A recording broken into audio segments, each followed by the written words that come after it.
And this reel that you posted the other day, did you intentionally make Tally the cover because she's a chick and it's good for the algo? You did? I don't know, dude.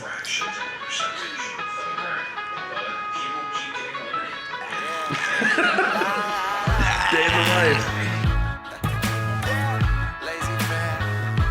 When I was growing up, I had a lot of dreams. My mama told me, son, you could be anything, long as you spread your wings. I know one day you'll be great. Just wait, soon you'll aim up at the sky, and I'll watch it float away. But now that I am older, I'll admit that I am over all the stress and shit that comes from molding life upon your shoulders. It's a chore. I'm sick of being bored. I'm sick of always stressing over shit I could ignore. I guess it's just my own immaturity burning through me internally. Take imagination and making it a reality. So pause, yo, fuck it, I'll be right back. Pay a visit to the past, tell them all to kiss my ass for a second. I don't wanna worry about nothing for a Welcome back to the Action Ben YouTube channel. My name is Action Ben. I'll be your host for the video today. I'm also the host of the Garage Game Live. Please go check them out in the comments. We will be streaming every single Thursday. Maybe not every Thursday, but you get the gist. There you can see live poker being played with a beautiful RFID table, so you can see all the cards all the time. It's better than some of the live streams out there. You'd be surprised.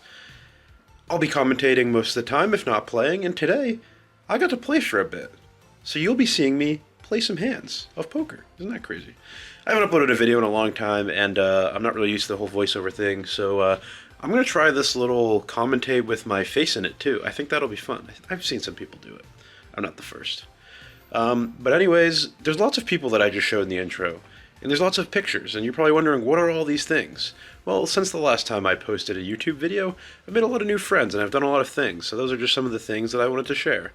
There'll be links to some of them in the description, as some of them also have YouTube channels. Even though they're bigger than mine, I might have a little bit of a different audience from some of the things I've posted in the past, so maybe some of you want to go check them out as well. That would be great. And as always, I hope you enjoy the video. Let's get right into it. In this hand, we're going to see our friend Dookie Betts look down at the 7-deuce offsuit on the button. Now, the 7-deuce game is on, for those of you that don't know. That is when you bluff someone or win a hand with 7-deuce. Anyway you win the hand, you are entitled to $25 a person from every single person. We 3-bet the small blind with pocket kings up to $125. When Dookie puts in the 4-bet, I just expect him to be super strong here. Not really thinking about the 7-deuce game too much. It really shouldn't influence my action pre-flop. I should really just be putting in the money when I have it good, and obviously I have it pretty good here. Unfortunately, we find a time where Dookie does not have it good, and instead of getting to cooler the balls off something like queens or jacks, we're unfortunately just going to get a fold from a hand that we probably would have liked to just flat if we knew he had it. Always with the antics.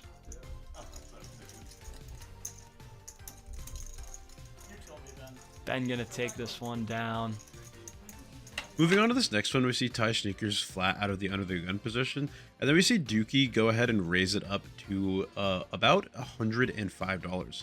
Now, he's doing this because of the bounty game or the truck game, and the reason it's paused right now is so I can explain that to you guys. If you've never heard of the bounty game, essentially every time you win 3 hands in a row, the entire table owes you $25. Similar to the 7-deuce game, except it actually takes some skill and not just random bluffs. I say skill sometimes, but also we've seen some people do some crazy things.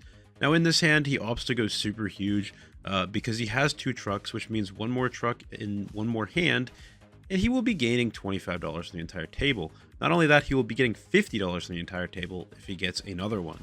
I'm going to go ahead and just put in the immediate call here with King, Queen of Diamonds. This is a gigantic misplay on my part, which we'll see throughout the night.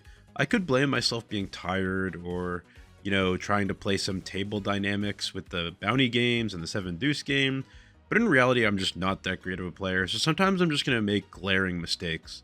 Hopefully I can watch these back and learn from them, because not 3-betting this hand was absolutely criminal. We see a flop of 7-10-3 rainbow. We have backdoor diamonds, backdoor straight draw, some over cards. We really don't have a whole lot going on this board. But Dookie is a guy that likes to apply a lot of pressure, so when he bets out for this lower than half pot size, I kind of think I'm probably in a decent spot here if I hit any of my cards.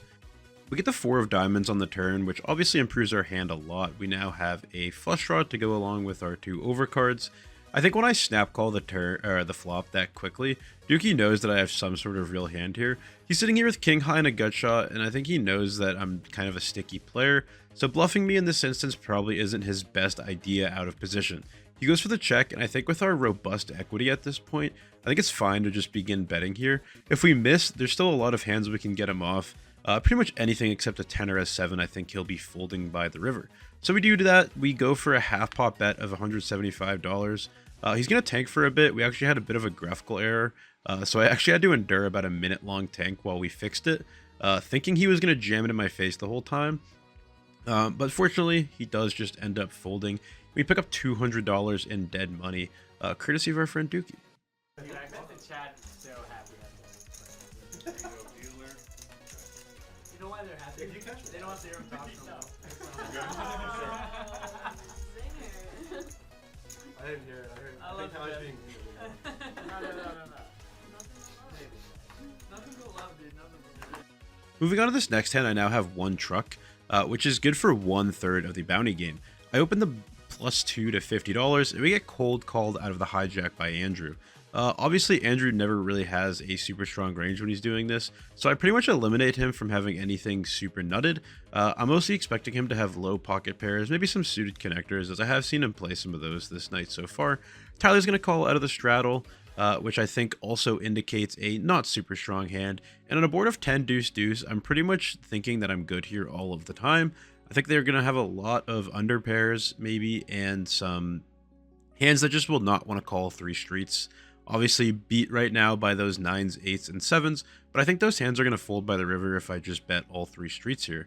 We're also going to put anything like King Jack, King Queen, Ace Queen, Ace Jack in a really tough position. Tyler's going to put in the call with top pair, obviously having a much stronger hand than I initially put him on, but it does make sense to have a hand like Queen 10, King 10, Jack 10 calling out of the straddle.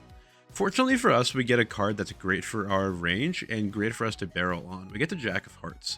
We have the King of Hearts in our hand. We also improve to the nut straight draw, so I think it's perfectly fine to go for a chunky size here and then decide what we want to do on the river based on if Tyler calls or not. I think there's a lot of merit for blasting any river because in my mind he still doesn't have any pair on this board. I think he has a lot of under pairs to the board, or he just has something along the lines of 9-8 suited, 8-7 suited, etc. Ben, I think that Jack of Hearts on the turn was enough to convince him to keep going with this little story. I thought Juancho was just folding the whole time too. And then I realized you had to talk about like, oh, that's the real question. I love Ben, dude. He's such a beauty. In the end, we are fortunate enough that Tyler actually folds second pair. We actually are unfortunate in the fact that once we show, Tyler asks for a rabbit run, and we see the queen on the river, which would have given him 2 pair and given me the nut straight. I think in that instance, we probably would have gotten a lot of his stack, as I think he would end up just leading out on that river. If he doesn't, I obviously would have gone for a pretty huge size, and then maybe gotten raised, maybe gotten all the money in. Regardless, we still pick up a good amount of money and 2 trucks. Even though we aren't able to get the 3rd truck, still a pretty good hand to watch. In this hand, we're once again battling against our good friend Dookie Bets. This has become a theme of the vlog, and I don't think it's going to change at all in the future. He's going to raise the Queen 10 off on the button when folded to him to $40. For some reason, I'm going to flat Ace Queen in the small blind. Not really sure why I did this. I actually have zero reason for you guys, other than I just didn't feel like 3-betting. Which is a terrible reason, and I'm losing tons and tons of money by not 3-betting here. We actually end up going 4 ways to the flop, which is even worse for my hand, but the board comes out pretty nice in 4 deuce, 3, 2 hearts. We do have the Queen of Hearts, we do have an ace, so we have a gutter to what I think should probably be the nuts most of the time. I don't see anyone really having a 6 too often. Checks around and we see the King of Hearts on the turn. As you guys see on the screen, this is a card that Dookie's going to want to represent a lot, and he does so by betting out here for $80 into 162. Probably something he didn't expect, though, is not just me to put in the call, but then we also get KG to put in the call, as he has just turned top pair. And then after KG puts in the call, Credo, who now has pair plus open-ended straight draw, is also going to put in the call. So this $160 pot has quickly turned into an almost $500 pot when we bink the absolute nuts on the river. Queen of Hearts, or excuse me, Ace of Hearts, giving us the nut flush. Obviously there is a straight flush out there, but that's not something I'm too worried about. If they have 2-5 suited, so be it. We bet $300 on this river, which is obviously way too much. But it was about half pot, and I was thinking that someone might have something to call with. Maybe a 2-pair, maybe a straight. Someone hit that 5 on the river. However, it is pretty hard to get people to call on those monotone 4 flush boards. At this point, we're up about $1,000 on the night, which is pretty awesome, seeing as we weren't even planning on playing tonight. Work on the pip a little bit, but, you know, hopefully if he gets into the truck game, that'll help a little bit. Better than the deuce. So. In this hand, we see Tie Sneakers get the pocket 5s under the gun and once again just limp in for $5. I haven't really seen him go for any limp re-raises yet with nutted hands like aces, so I'm not really too worried about anything like that. I think it's just a hand that he wants to play but doesn't really want to spend too much money on. When Sushi raises to 30, I actually elect to 3-bet the ace-queen in position this time. Maybe you could make some arguments that my brain was thinking, in position better than small blind, but it really should just be a pure 3-bet. Tyler's going to get out of the way, and me and Sushi are going to go heads up in a $168 pot. We're going to get a pretty unnerving flop of 8-5 deuce.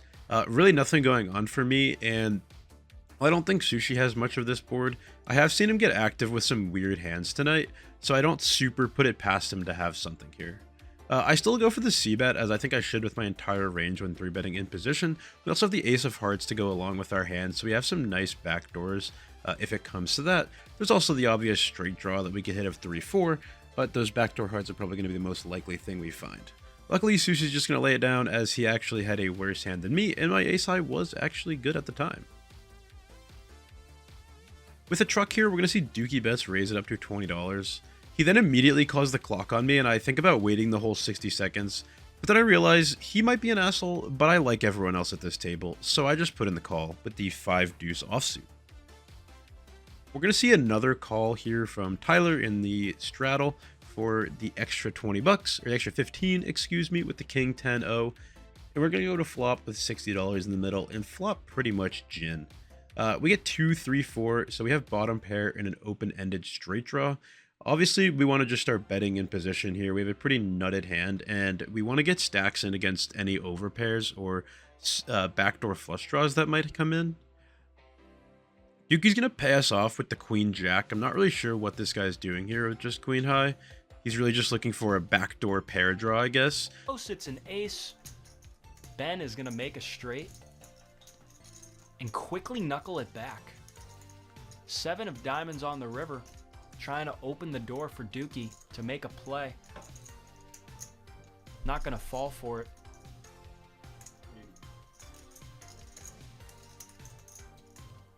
$80 wager from Ben. Only way Dookie's going to win this pot is if he puts in a bigger bet. And then he's gonna show me.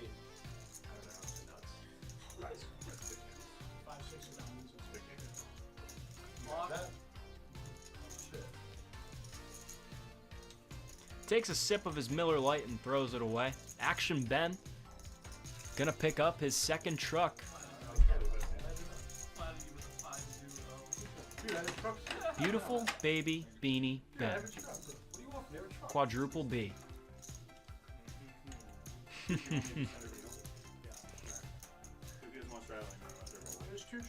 Dookie Bets sipping his beer in frustration, as he does. Priya's going to bump it up to 30 from the +2 in this one. We're going to see Dom call out of the cutoff, and I am in there with the pocket 3s in this straddle. Closing the action, I think this is perfectly fine and standard. We see another deuce 4 or 5 flop. I feel like we've seen many variations of this flop so far. And I think on this board, I just always have the best hand. I don't really know what hands Dom is cold calling with out of the cutoff, but I expect it to be a lot of suited Broadway cards and suited connectors. So I think while there's a chance he could have a straight draw here when he bets out, I think a lot of the time I just have the best hand, and I'm pretty planned on calling any river, or any turn in river, excuse me. Turn 10 of clubs doesn't change anything. And when we check it over to him, he is just going to go for another bet. We're getting a little worried at this point, as he is a strong, capable player. And while I am ready to call this bet, I'm not exactly sure what I want to do on the river if I face his dreaded overbet bluff that I'm usually used to looking at. With $400, we get the brick 7 of diamonds.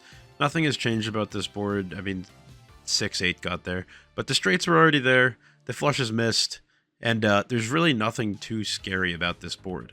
Now, could he have a random 10 betting this way? I think he could, but I think for the most part, he just has a lot of missed flush draws and straight draws here.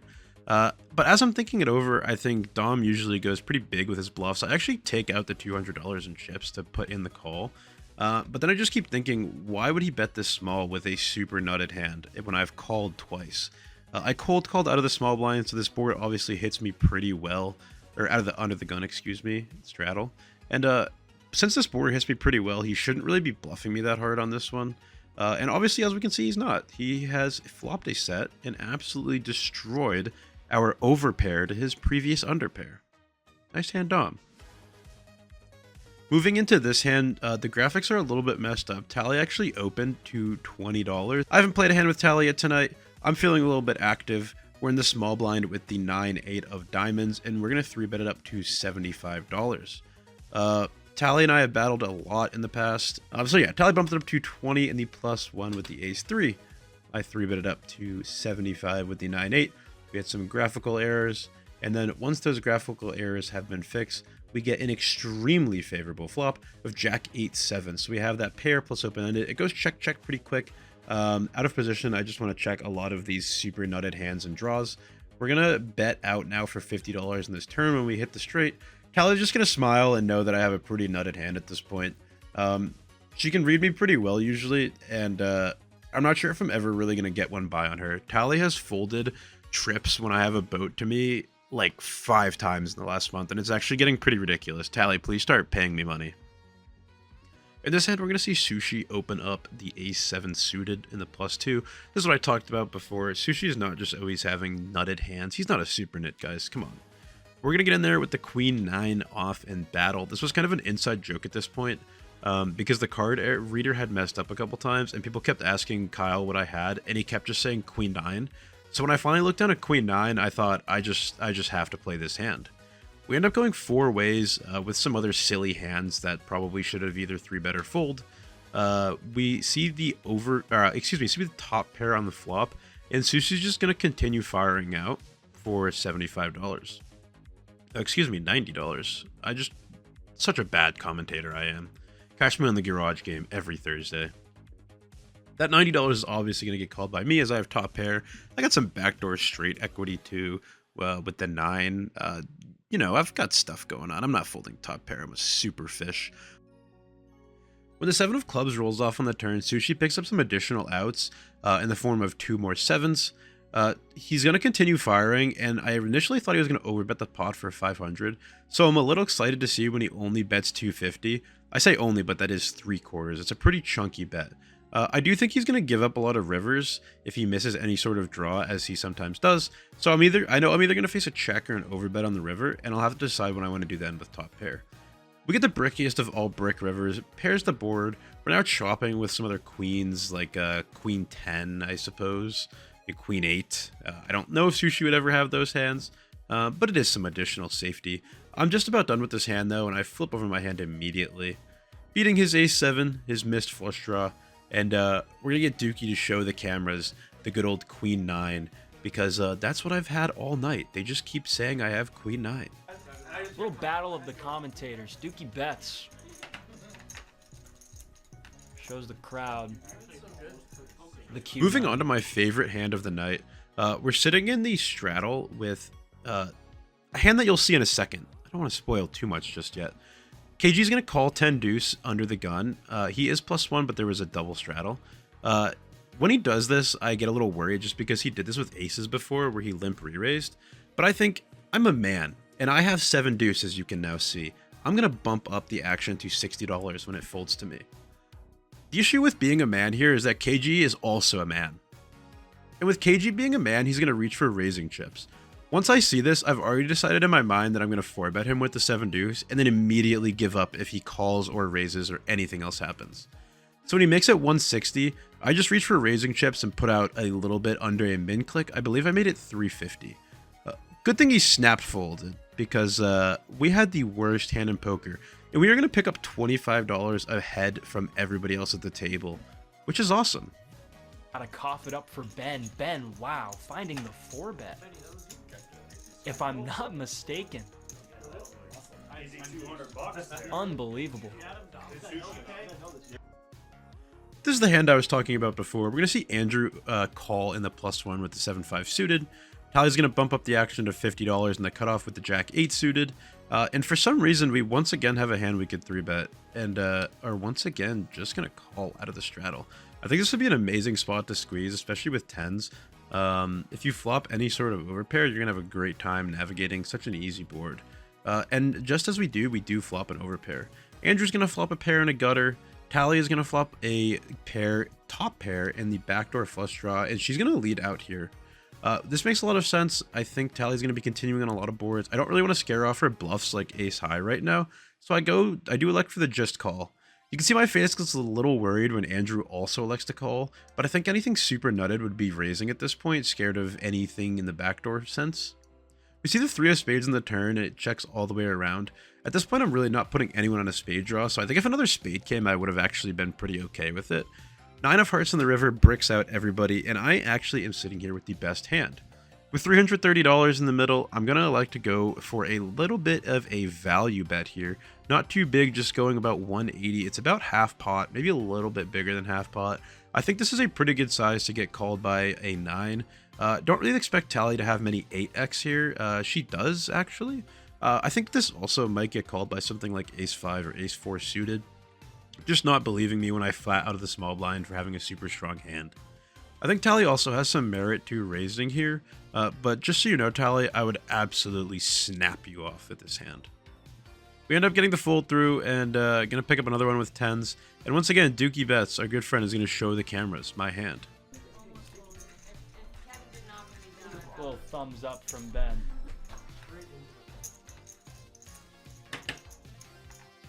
This hand is titled How to Torch Money.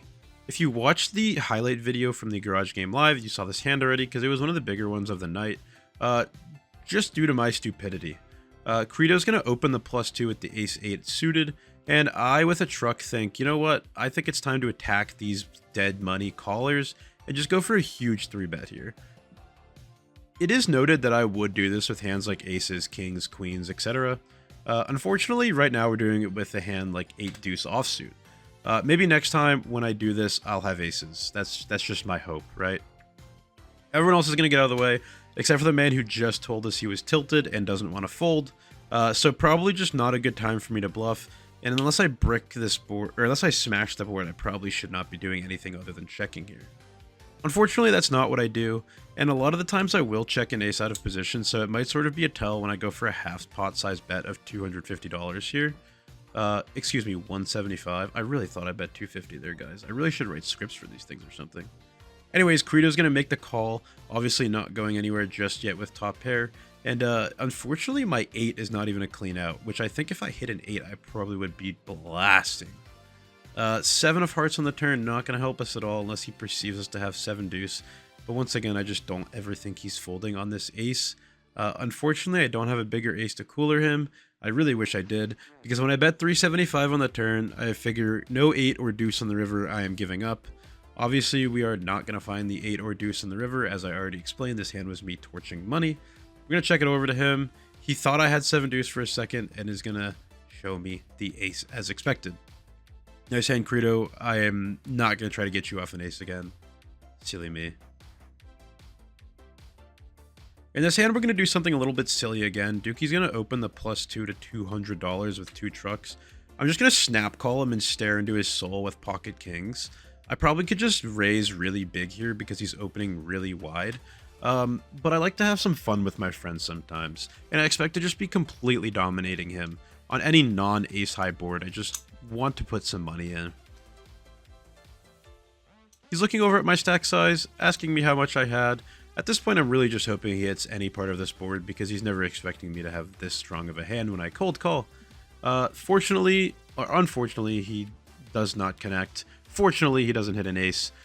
We bet a little bit too much. We bet 250 into 400, and he is just going to snap fold and really want to know what we had. Dookie, I said wait for the vlog, man. Dookie concedes. That's fair. No, that's fair. You just have it. There's no way you don't have it. Gonna inform you guys, chat, that when button reaches Taliana, that will be the last hand of the night. A couple more.